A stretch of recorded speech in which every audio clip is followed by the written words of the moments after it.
put it up here. What you can notice out here is Christine mentioned bloom upstairs, and most of this chocolate has blooms because it has not been tempered. If you just pour chocolate out, it's not stable, and the fat wants to separate from the rest of the chocolate. So our final step, and we'll walk around to where Christine's standing now. Try this one. And I'll take the veil in here.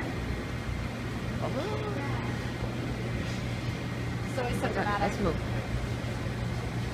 You guys want to fill in a little bit and take a look at this machine? So this is a melter, so it's going to funnel over into our temperer. So the final step for us is really making sure that the chocolate is shelf stable. And the technical term for this is tempering.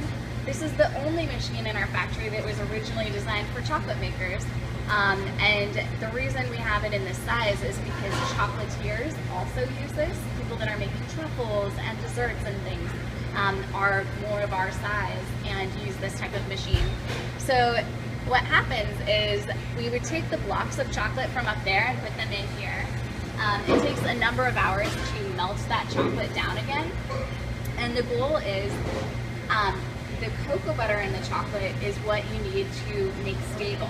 It has 6 different crystal structures, and only 2 of them are really going to be shelf stable.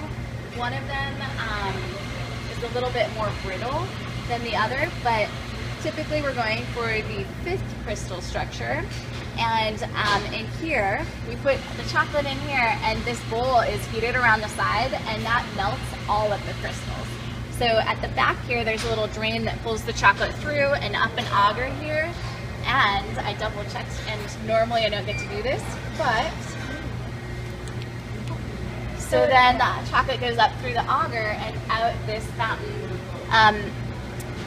We have a dosing head, or dosing plate on here, so it gets filtered into 6 different columns. So it or multiple things. Yeah. And you can actually, so you can see how it's hitting the chocolate there. As it goes through the tempering cycle, you can actually see the crystal structure forming. It also kind of pile up into these little piles, and that's how you know it's forming that crystal structure.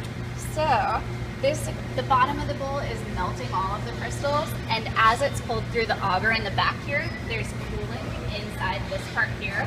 So it's cooling the chocolate down to the temperature where the crystals we want are starting to form. We now use this one. They're a little bit different. So this one, the chocolate just flows straight out here at the lower temperature. But the one we're using for tempering now has an additional temperature, so it cools it down and then heats it up just a little bit to ensure that some of the crystals 3 and 4 melt, because some of them will get formed right around there. And